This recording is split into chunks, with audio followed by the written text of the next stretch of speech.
கேள்வி பார்வையாளர் வணக்கம். இந்த நேர்காணலில் நாம் சந்திக்க இருக்கும் சிறப்பு விருந்தினர் தமிழ் புலிகள் கட்சியின் மாநில செய்தி தொடர்பாளர் முத்துக்குமார் அவர்கள். வணக்கம். வணக்கம்.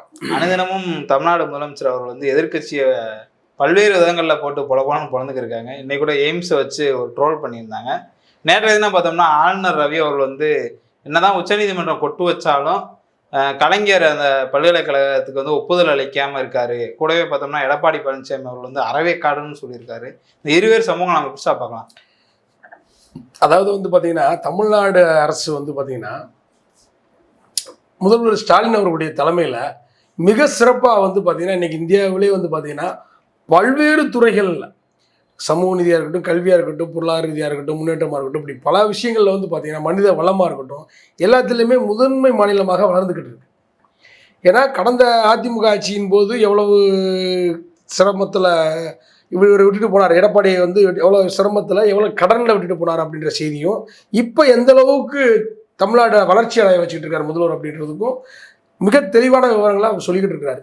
அப்படியே ஒவ்வொரு காலகட்டத்திலையும் ஒரு உதாரணத்துக்கு சொல்லணும்னா, இப்போ 15%, அதாவது எழுத்தறிவு இல்லாதவர்கள், 15 வயதுக்கு உட்பட்டவர்கள் எழுத்தறிவு இல்லாதவர்கள் இருப்பாங்க இல்லையா, அவங்களுக்கு எழுத்தறிவு விஷயத்தில் 100% இந்தியாவிலே தமிழ்நாடு தான் முதல் மாநிலமாக அறிவிக்கப்பட்டிருக்கு.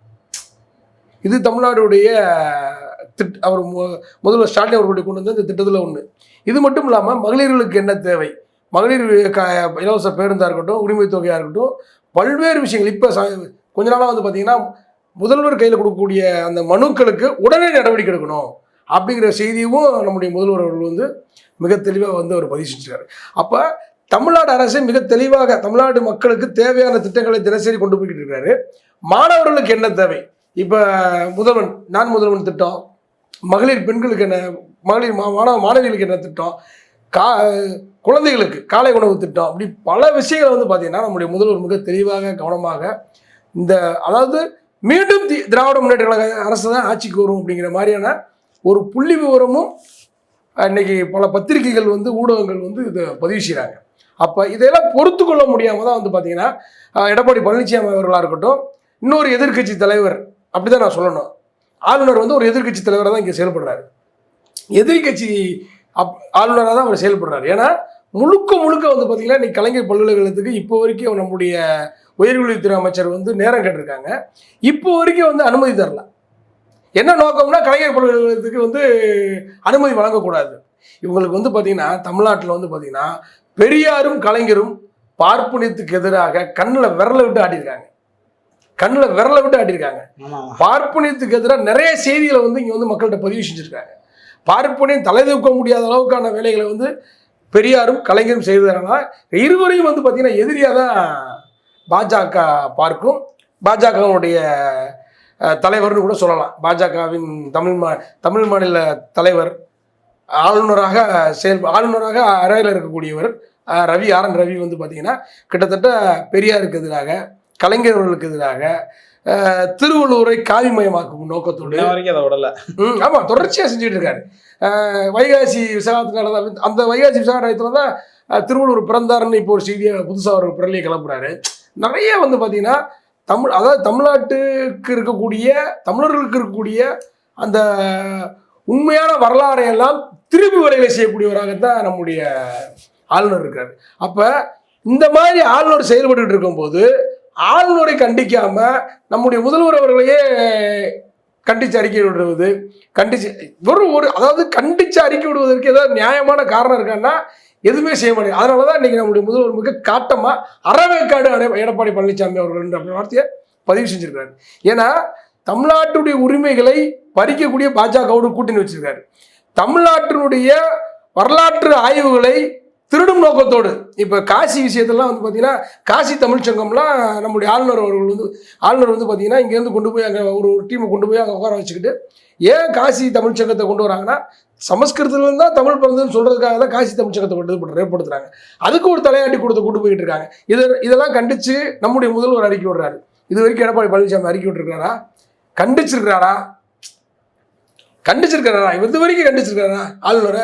இது வரைக்கும் கண்டிக்கல. அப்போ இவர் உண்மையிலே தமிழ்நாட்டு அதிமுகவுடைய நலங்களை விட்டு தருவது மட்டும் இல்லாமல் தமிழ்நாட்டுடைய உரிமைகளை விட்டு கொடுத்துட்டு இருக்காரு. யார்கிட்ட விட்டு கொடுத்துட்டு இருக்காரு? நானும் சொல்கிறோம் நீங்கள் நம்ம சொல்கிறோம் திமுகவுக்கு எதிராக நீங்கள் அறிக்கை விடுங்க, கண்டன அறிக்கை விடுங்க, எல்லாம் பண்ணுங்க. அது உங்களுடைய எதிர்கட்சியின் அடிப்படையில் நீங்கள் செய்யுங்க. அது ஒரு நியாயமான காரணத்தோட செய்யுங்க. அதே சமயத்தில் தமிழ்நாடு இப்போ கீழடி ஆய்வு விஷயத்தில் பார்த்தீங்கன்னா ஒன்றிய அரசு என்ன செய்யுது? ஒன்றிய அரசு வந்து பார்த்தீங்கன்னா அந்த அறிக்கை கூட வெளியிட மறுக்குது. இது வரைக்கும் நம்முடைய எடப்பாடி அவர்கள் கண்டன அறிக்கை விட்டுருக்காரா? அப்போ நீங்கள் என்ன செய்ய வரீங்க? தமிழ்நாட்டுடைய அந்த வரலாற்று ஆய்வுகளை வந்து தடுக்கக்கூடிய பாஜக கூட்டணியும் வச்சுருக்கீங்க, அவங்கள கண்டிக்கவும் மாட்டேங்கிறீங்க. அப்போ ஒரு பாஜகவுடைய இன்னொரு பிரிவாகவே அதிமுக இன்னைக்கு வந்து எடப்பாடி பழனிசாமி மாற்றிருக்கிறார். கலைஞர் ஜெயலலிதா அவர்களாக இருந்தும் சரி, எம்ஜிஆராக இருக்கும்போது சரி, அது அவர்கள் ஒரு வகையில் ஒன்றிய அரசுக்கு அடிமையாக இருந்தாலும் இவர் மிகப்பெரிய அடிமையாக இன்னைக்கு எடப்பாடி மாறி இருக்கிறார். அப்படிதான் மாறி இருக்கிறார். அதனாலதான் நம்முடைய முதல்வர் வந்து அறவேக்காடுன்னு சொல்றாரு.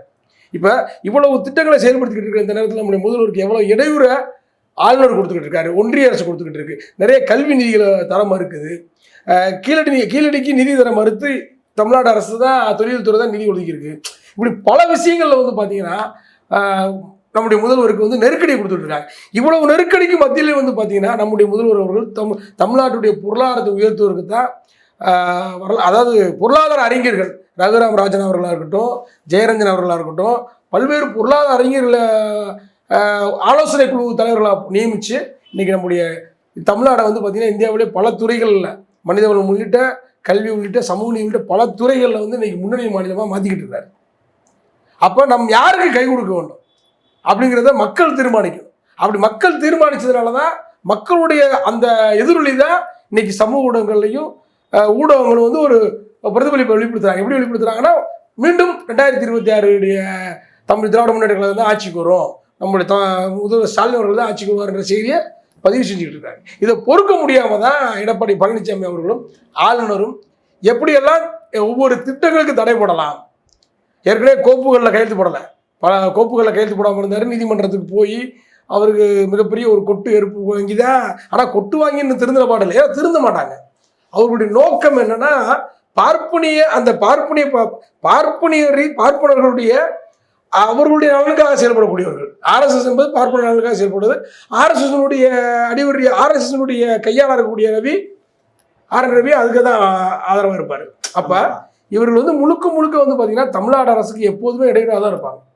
அது ஒன்றிய அரசாக இருந்தாலும் சரி, ஒன்றிய அரசு பாஜக நியமிக்கக்கூடிய ஆளுநர் யாராக இருந்தாலும் சரி, அதில் வந்து பார்த்தீங்கன்னா ஆளுநர் ரவி மிக மோசமாக இருக்கார். அதே மாதிரி வந்து பார்த்தீங்கன்னா ஊட்டியில் வந்து பார்த்தீங்கன்னா துணைவேந்தருடைய மாநாடை இவர் இஷ்டத்துக்கு, அதாவது நீதிமன்றத்தில் கொட்டு வாங்கினதுக்கு பிறகு இவருடைய விருப்பத்துக்கு தகுந்த மாதிரி துணைவேந்தர்கள் மாநாடு நடத்தினார். மிகப்பெரிய அவமானத்தை செஞ்சார், மிகப்பெரிய அவமானம். ஆளுநர் பதவியே தேவையில்லைன்னு டெல்லிக்கு போயிருக்கணும், சாரி பீகாருக்கு போயிருக்கணும், அவருடைய சொந்த ஊரான பீகாருக்கு போயிருக்கணும். அவ்வளோ பெரிய அவமானத்தையும் சந்திச்சுட்டு மீண்டும் கொஞ்சம் கூட வெக்கம் இல்லாமல் உட்காந்துருக்காரு. தமிழ்நாட்டில் உட்காந்துருக்காரு. இதுக்காக வெக்கப்பட்டிருக்கணும். ஏன்னா எல்லா துணைவேந்தர்களும் இவர் எடுத்துட்டாங்க, ஒரு துணை ஜனாதிபதி ஜெகதீப் தன்கரையும் இங்கே அழைச்சிட்டு வந்தார். அவரும் அவமானப்பட்டு தான் போனார். இல்லை, இந்த மாதிரியான பல்வேறு கருத்துக்கள் இருந்தால் எடப்பாடி பழனிசாமி எதிர்கட்சி தலைவராக அவரை ஒரு அறவேக்காடுன்ற லெவலுக்கு சொல்லலாமா முதலமைச்சர்? அறவேக்காடு தான் சொல்ல முடியும். முழுக்க வந்து பார்த்தீங்கன்னா, அதான் நம்ம முன்னாடியே சொல்கிறது தான், தமிழ்நாட்டுடைய நலங்கள் புறாமே பறிச்சுக்கிட்டு இருக்கக்கூடிய மோடி அரசுக்கு ஆதரவாக செயல்படுறாரு. இப்போ அரசு பள்ளியுடைய தரம் எவ்வளோ உயர்த்தப்பட்டிருக்கு? அரசு பள்ளியுடைய தரம் உயர்த்தப்பட்டிருக்கா இல்லையா? இது புள்ளி விவரங்களோட நம்ம செய்தி கிடைக்குது. அப்போ நம்ம என்ன கேட்குறோம், எதை கண்டிக்க வேணும்? இப்போ எடப்பாடி பழனிசாமி அவர்கள் வந்து பார்த்தீங்கன்னா அண்ணா யூனிவர்சிட்டியில் வந்து பார்த்தீங்கன்னா ஒரு சரியான நடவடிக்கை எடுக்கப்பட்டது. அங்கே வந்து ஒரு ஞானசேகரனுடைய பாலியல் ரீதியான ஒரு மாணவியை துன்புறுத்தினா அதில் யார் குற்றவாளின்றது கண்டுபிடிக்கப்பட்டு அவங்க மீது நடவடிக்கை எடுத்தாங்க. குறைந்த நாட்கள்லேயே தண்டனை வாங்கி கொடுத்தாச்சு. ஆனால் இவர் என்ன செய்கிறாரு, அதில் உண்மையிலே அந்த பெண்ணை வந்து நேரடியாக பேச வைக்கணும்னு எதிர்பார்க்குறாங்க. அண்ணாமலையும் எடப்பாடி பழனிசாமி நினைக்கிறாங்கன்னா அந்த பொண்ணை நேரடியாக பேச வைக்கணும்னு எதிர்பார்க்குறாங்க. அது முடியுமா? அந்த பொண்ணு நேரடியாக நீதிமன்றத்தில் போய் அவங்க சொல்ல வேண்டிய வாக்குமூலத்தை கொடுத்துட்டாங்க. அப்படி அந்த என்ன வாக்குமூலம் ஆனாலும் பார்த்தீங்கன்னா இவங்க யார், அந்த சார் ஒரு பொய்யான ஒரு வதந்தியான ஒரு போலியான ஒரு செய்தியை வந்து பரப்புறாங்க, தமிழ்நாட்டில் பரப்புறாங்க. அப்படி பரப்புறதுனால இந்த அரசுக்கு கெட்ட பேர் ஏற்படுத்தலாம் அப்படின்னு அவங்க நினைச்சாங்க. ஆனால் அப்படி ஒன்று இல்லை. இதில் வந்து பார்த்தீங்கன்னா சுகாதாரத்துறை அமைச்சர் மா சுப்பிரமணியன் அவர்களை வந்து இதில் கோர்த்து விடுறதுக்கு அண்ணாமலையும் எடப்பாடி அவர்களும் பல்வேறு முயற்சி எடுத்தாங்க. அப்போ இதில் ஏதாவது நியாயமான காரணம் இருக்கா? நம்மளுக்கு ஒருவேளை நியாயமான காரணம் இருந்தால் அதில் யாராவது பா சுப்பிரமணியமோ அல்லது திமுகவை சேர்ந்த யாராவது ஈடுபட்டு இருந்தால் நீங்கள் நீதிமன்றத்தில் போய் சொல்லலாம்ல. ஏன் மக்கள்கிட்ட மட்டுமே பேசிக்கிட்டு இருக்கீங்க? அவன் மக்கள்கிட்ட மட்டும் பேசுவது பொய்யை மட்டும் மக்கள்கிட்ட பரப்புறீங்க.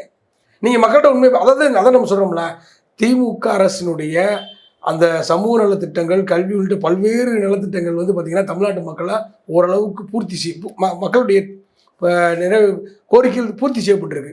அப்போ மக்கள்கிட்ட எப்படி திமுக அரசை வந்து குறை சொல்வது அப்படின்றப்ப பார்த்தீங்கன்னா இவங்க இந்த மாதிரி இந்த யார் அந்த சார் அப்படி இவர் மாதிரி ஸ்டெர்லைட்டில் வந்து பார்த்தீங்கன்னா துப்பாக்கி சூடு நடத்தி எனக்கு துப்பாக்கி சூடு நடத்தினே தெரியாது, ஊடகங்களை பார்த்து நீங்கள் சொல்லி எனக்கு தெரியும், டிவி பார்த்தா நான் தெரிஞ்சுக்கிட்டேன்னு சொல்கிறார்.